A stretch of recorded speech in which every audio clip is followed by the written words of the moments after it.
Right now, it's time to welcome in once again for the final time this year, Brian Ross and Real News here on Robin Hood Radio. Good morning, Brian.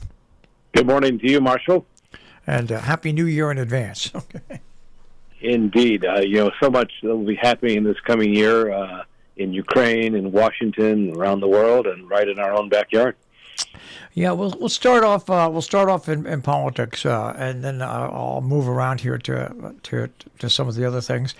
I don't understand in today's society. I don't understand why, whenever this happens, but especially in today's society, when there are no secrets really. There's so much out there with social media. Everybody has a publishing ability of one kind or another with their smartphone, whether it's via picture or posting information. What is going on with the Representative-elect George Santos has now blossomed into one thing where he kind of claimed he was Jewishness, not Jewish, but Jewishness. But now all the other lies that have been found have now led to him being investigated for his finances. Well, and it's stunning that the use of the word is Jewish, not Jewish. Yeah. Yeah. He's clever in a way, but he's all too clever. He obviously, the source of his money, he spent hundreds of thousands of dollars on his own campaign, and the source of his money is going to lead to him probably going to prison. He may be seated, may not. A lot of it depends on Kevin McCarthy, apparently, who may need the vote of this guy to become the Speaker of the House. It'd be a tainted speakership election, but that's kind of the calculation going on in Washington right now. Well, that was the next section I was going to go to. It really looks like this, and you hate to use this word, but it really does look like a cliffhanger, because there's a large block of voters in the House that just are not going to vote for him. It seems that way, and it's just enough because they have such a narrow number of people. They're right down to it. The Democrats could be mischievous, and they could sort of weigh in and try to vote for. They don't have to vote against everybody. They could possibly sway the case. The Republicans really are in disarray in the House over that. Whoever is going to lead the House is going to be really at odds with this Senate leader, McCollum. And it's hard to see how the Republicans gain any momentum and show to the voters that they have the ability to govern. Yeah, it's an interesting situation that's developing, and I'm just sitting here and waiting for the other shoe to drop, because I just don't believe that McCarthy is, and I've said this all along. I just don't believe that he's going to be Speaker of the House. There's just too many variables out there. Moving on, and it's hard to move on to here, but we will. Ukraine. I mean, it's two wars in one. It's a battlefield war with Ukraine trying to take back land that was taken in by Russia in their military exercise. And then it's Russia just out and out doing almost a repeat of what Germany tried to do to London, except they're trying to do it to the whole country with just an onslaught of missiles and rockets. 120 of them this morning in the last 6 or 7 hours. Some were shot down, but not all. And as you say, the goal seems to be to inflict pain on the civilian population. And I think you make a good point. We all know from history that really led to sort of the stiff British resolve, and we're seeing the same thing in Ukraine. It's yet another miscalculation, it seems to me, by Vladimir Putin.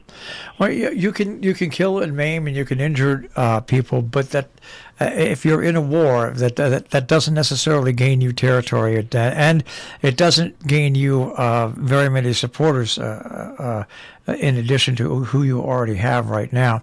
I want to switch back to our country because we joke around a lot in this country about people in Buffalo, how they handle snow. It's always the big factor when people complain about snow here.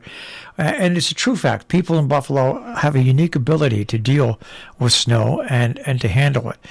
This past storm and series of storms has even tried that groundbreaking strength that people in Buffalo have. The stories that are coming out of Buffalo this week about what's going on when they're pulling back the snow are just frighteningly amazing. It truly is. You know, in 1978, when I was a rookie reporter at NBC News, I was sent to Buffalo for their last great blizzard. This one certainly seems to be worse. But I saw the same thing there. You always wondered why people live there. It's a beautiful city on the lake, but that snow comes, and I can recall the whiteouts and the resolve of the people in Buffalo to keep pushing on, you know, despite all of that. And at that time, they had even less help to get rid of the snow. And some of the pictures just are amazing, remind me of my assignment up there in the 70s. And it's impressive, you know, the resolve. Questions are being raised now about how soon they gave warnings and how much help there's been and have they done a good job. And the number of deaths is surprising and disturbing. All right, and let's just take a moment in your view of your being out there and working and seeing the news. There's so many stories to choose from. What do you think the top 3 stories are of the past year?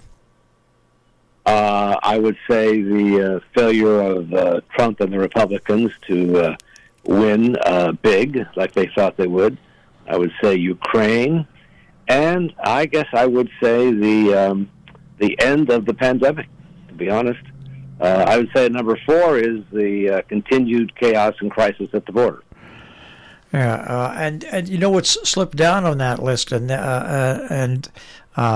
maybe it should remain in everybody's mind, is that we're still wrapping up what happened on January 6th that day, with the commission winding down all of their work, and we'll see in the new year if the Justice Department will take up any of the recommendations from that January 6th commission.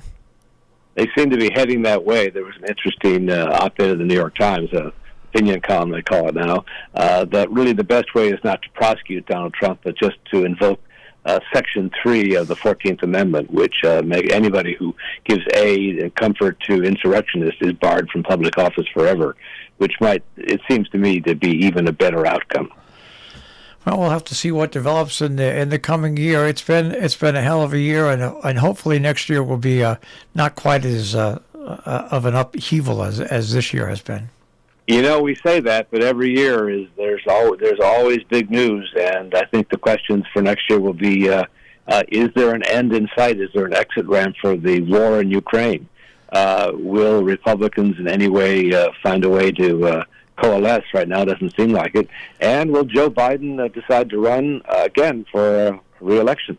Well, you know, he's repaired the exit that we left in Afghanistan by putting together NATO once again and standing up to Russia. So he's repaired that. We'll have to see if he does have enough stamina and strength to decide to run for a second term. Well, it's you know, I guess he's supposed to decide over this holiday. He's down in the U.S. Virgin Islands right now, and you know, a lot of people suggest that he should take a victory lap and move on to the next generation, as the leaders of the Democrats in the House did, and I think wisely. Brian, Happy New Year, and we'll speak to you next year. And to you, Marshall, it's been a great year. I've enjoyed every Thursday morning being on the Breakfast Hour with you. It's very, very nice. Okay. Brian Ross and Real News here on Robin Hood Radio. You can find Brian on our website, which is robinhoodradio.com. Click on demand, click on Real News with Brian Ross.